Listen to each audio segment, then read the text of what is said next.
Hello everyone, John here. Today we're going to review the 2016 Clone Turbo Tank, Episode 3 of Star Wars Revenge of the Sith. As you can see from the top left of the box, the logo is LEPIN, it says Star Winners, and it has 2 builds, 6 minifigures, and 933 pieces. And I have to stand all the way back here because the box is so huge. So let's assemble this set.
So here's the Clone Turbo Tank completely assembled. So we're gonna start with these minifigures at the right side. We got 2 standard barrel droids with their standard DC-11 blasters. There's nothing really special about them, except the arm is different because this is LEPIN. We tried to copy the 2016. The one thing. So here's a basic scout trooper. He has some nice printing with his DC-11 blaster.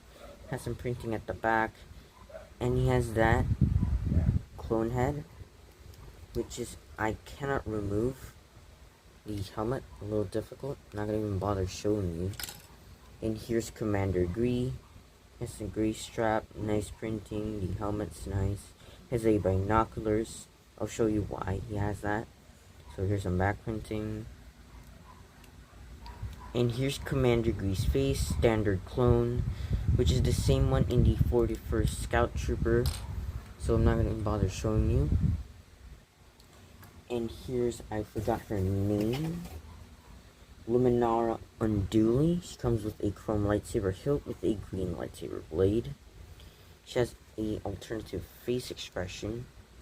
And she comes with a brown cape.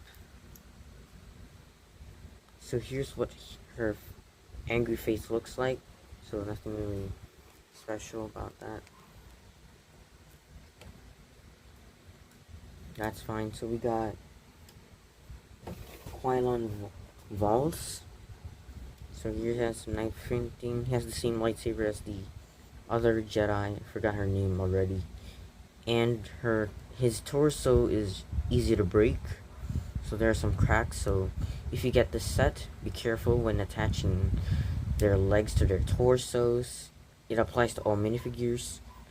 And he has some back printing. I'm going to show you that. And he also has an alternative face expression. This is him when he's serious and angry. But let me focus the camera. Yep.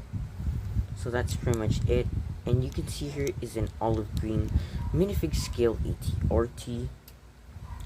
Look, here's the 41st Scout Trooper standing next to it, and you can pretty much get him to sit in it.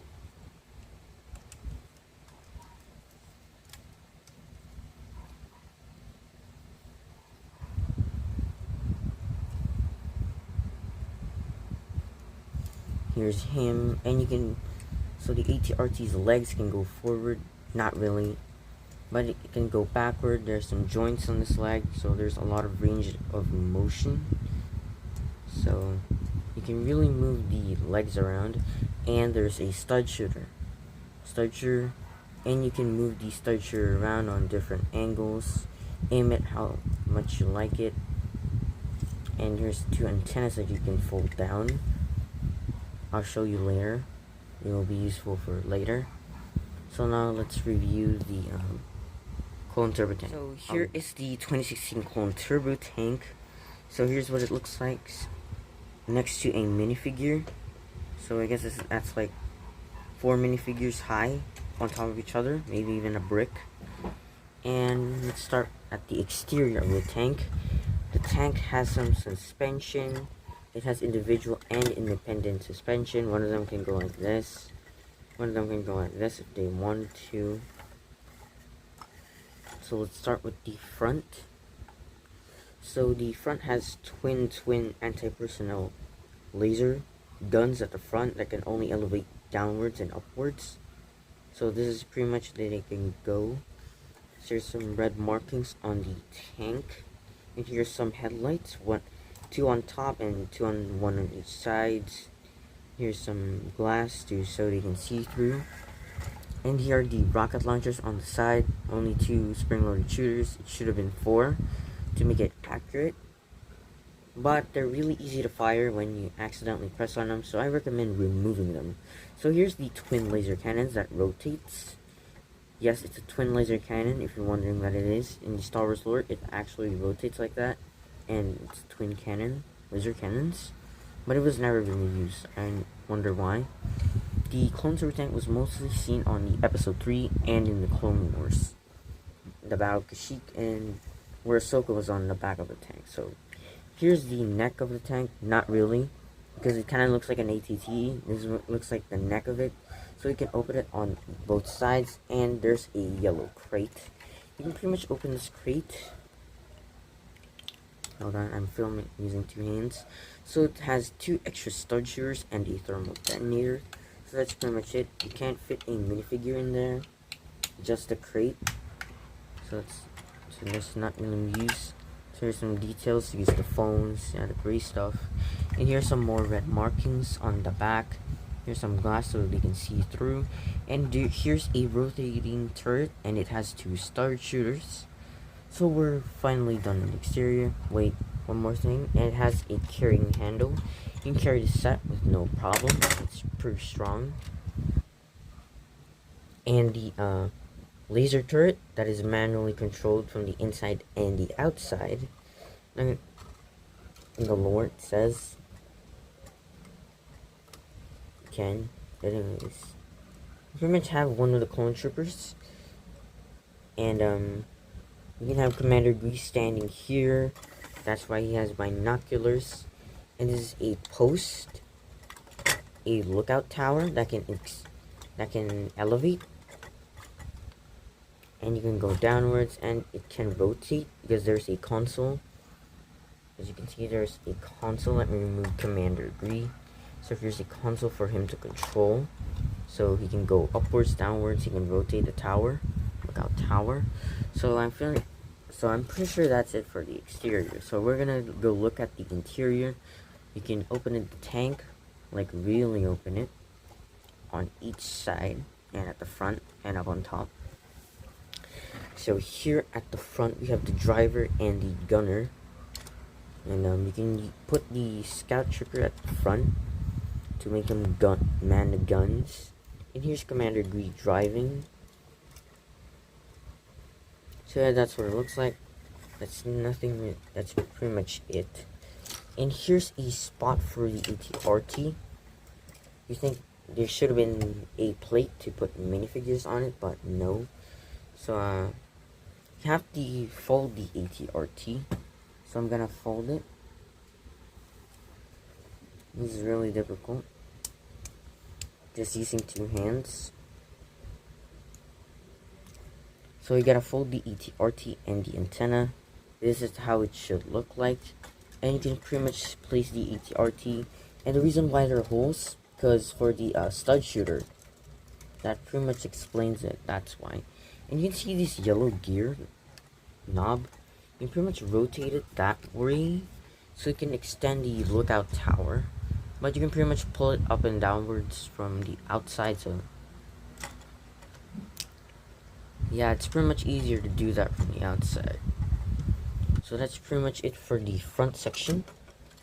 of the tank. And one more thing, there are clips here to hold one extra bolt on each side of the tank. So this side is pretty much mirrored, copied, nothing really much to see. So here's the back of the tank for a space for another clone. Yes, so he's pretty much a gunner.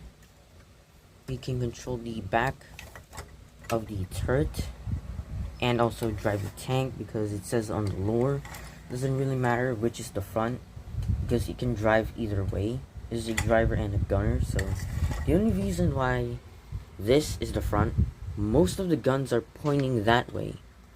Yes, even in the battle, it was driving towards the enemy and using this section of the tank. And this is where the rocket launcher is, one of the most powerful weapons on the tank. So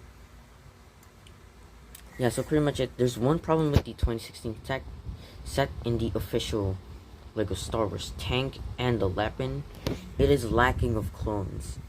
Instead, they decided to put 2 Jedi. We could have just all we needed was 1 Jedi on each set, but they decided to put 2 Jedis, which is a problem. We could have just used another clone, replaced one of the Jedis.